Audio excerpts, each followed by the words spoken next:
தலைவர் விஜய் அவர்கள் சொல்லொண்ணாத துயரத்தில் இன்றைக்கு ஆழ்ந்திருக்கிறார். கரூரில் நடைபெற்ற தேர்தல் பரப்புரையின் போது ஏற்பட்ட குளறுபடியால் சுமார் 30க்கு மேற்பட்டவர்கள் இறந்திருக்கிறார்கள் என்கிற செய்தி தலைவர் அவர்களுடைய இதயத்தை சுக்குநூறாக உடைத்திருக்கிறது. தமிழக வெற்றிக் கழகத்தினுடைய பல்வேறு நிர்வாகிகளும் தங்களுடைய துயரத்தை இந்த ஒரு வேதனையான இந்த நேரத்தில் அந்த குடும்பத்தினுடைய உறுப்பினர்கள் இழந்து தவிக்கக்கூடிய இந்த நேரத்தில் தமிழக வெற்றிக் கழகம் இந்த மரணத்தில் அவர்களுக்கு துணை நிற்கும். தலைவர் அவர்கள் தமிழ்நாட்டு மக்களை நேசிக்கக்கூடியவர். இந்த கோரமான சம்பவம் அவருடைய மனதை பயங்கரமாக பாதித்திருக்கிறது. ஆகவே அடுத்து என்ன நடக்கப் போகிறது என்பதற்காக நாங்கள் தலைவர் அவருடைய இல்லத்திலே வழக்கறிஞர்கள் அணி சார்பாக அங்கே குழுமி இருக்கிறோம். விஜய் சார் என்ன சார் இதை பற்றி பேசியிருக்காரு உங்கள்கிட்ட? என்ன அடுத்த கட்ட நகர்வு என்னவா இருக்கும்? இல்லை, எங்கள்கிட்ட யார்ட்டையும் இன்னும் பேசலை. இப்போ தலைவர் இப்போ அவர் இந்த துயரத்திலிருந்து மீண்டு வரணும். ஏன்னா தமிழக மக்கள் அப்படி ஒரு அன்பை அவர்கள் மீது செலுத்தினார்கள். இப்படி ஒரு துயரமான சம்பவம் நடந்திருக்கு.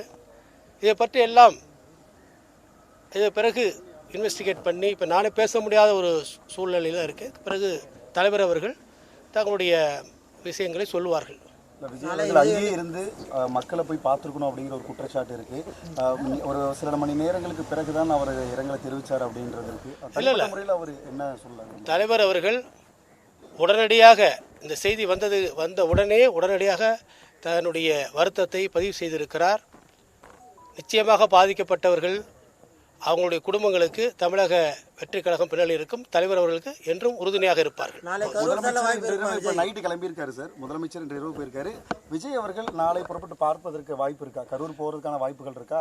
தலைவர் அவர்கள் அடுத்தடுத்த முடிவுகளை எடுத்துக்கொள்வார். அதுக்கு நிச்சயமாக அடுத்தடுத்த முடிவுகள் நிச்சயம் வரும் சார். ஒவ்வொரு வார சனிக்கிழமையும் நம்ம பரப்புரை போறோம். இப்ப அடுத்த வாரத்துக்கான பரப்புரை என்ன சூழல்ல இருக்கு, அதை பற்றி என்ன அடுத்த நிகழ்வுகள் குறித்து எங்களுடைய பொதுச் செயலாளர் மற்ற துணை பொதுச் செயலாளர் நிர்வாகிகளோடு கலந்து ஆலோசித்து அடுத்த முடிவை தலைவர் அவர்கள் சொல்லுவார்கள். சார், வழக்கு பதிவு பண்ணுறதுக்கு வாய்ப்பு இருக்குன்னு சொல்கிறாங்க. அதாவது இப்போ ஒரு சம்பவம் நடந்ததுன்னா எப்போதுமே எந்த சம்பவம் நடந்தாலும் ஒரு வழக்கு பதிவு செய்வாங்க. எடுத்தோடனே 174 போடுவாங்க. அதுமாரி ஒரு வழக்கு பதிவு செய்வதற்கு வாய்ப்பு அது ஆட்டோமேட்டிக்காக வந்துடுறது தான். அது காவல்துறை கொடுத்த நிபந்தனைகளை முறையாக பின்பற்றலை அப்படின்னு ஒரு குற்றச்சாட்டு இருக்குது. குறிப்பாக 10,000 பேர் தான் இங்கே கூடுவாங்க அப்படிங்கிற மாதிரியான ஒரு ஸ்டேட்மெண்ட் கொடுத்துருக்காங்க.